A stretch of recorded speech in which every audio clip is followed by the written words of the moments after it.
যারা মনে করে যে খতম তারাবি পড়াটা বেদাত, তারা সঠিক কথাটি বলে না, তারা সঠিক কথা নয়। খতম তারাবি পড়াটা জায়েজ এবং এতে কোনো সমস্যা নেই। তবে এর অতিরিক্ত কোনো ফজিলত হাদিসে কোথাও বর্ণিত হয়নি, কিন্তু সাহাবায়ে কেরামের আমল ছিল এটা।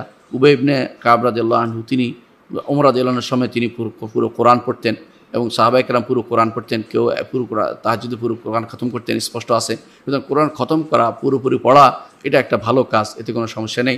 এটা করা যেতে পারে, এটা বেদাতের কোনো অন্তর্ভুক্ত নয়। যারা বলে বেদাত তারা নিজেরাই একটা বেদাত করেছে, এটা নিজেরা চালু করেছে, এটা কেউ বলেনি কোনো দিন, কোনো আলেম দিন এটা বলেনি, কোনো আলেম দিন কোনো দিন সেটা বলে না যে এটা বেদাত। এটা পরবর্তী কিছু মানুষের নিজের মন থেকে চালু করা জিনিস, সেটা ঠিক নয়। কোরআনে কারীম যত পড়বেন ততই লাভ, যত সুন্দর করে পড়বেন। 30 দিনে কোরআন খতম যদি না করতে পারেন তাহলে দুর্ভাগ্যের বিষয়। আপনি কোরআনে কারীম সালফে সালেহীন সর্ব 3 দিনে 5 দিনে করতে 3 দিনে করতেন সর্বনিম্ন, 5 দিনে করতেন এবং 7 দিনে করতেন। এই জন্য 7 মঞ্জিল ভাগ করেছেন কোরআনকে, এবং এই মঞ্জিল ভাগ করার দোষণীয় না। আপনারা জানেন যে 7 ভাগে ভাগ করে কোরআন 7 দিনে তারা কোরআন খতম করতেন।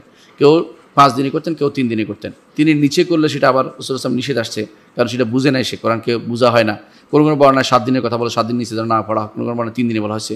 তো 3 দিনে অন্তত 10 পারা করে কেউ যদি পড়ে, সেটা হচ্ছে কোরআনকে বুঝে পড়া হবে, তার হক আদায় করা হবে। এর নিচের দিকের এক রাত্রি থেকেও যারা আবার ওইটাও ভুল বা সঠিক না, যেটা বলে থাকে এক পায়ের উপর দাঁড়িয়ে এক কোরআন খতম, এরকম সম্ভব না।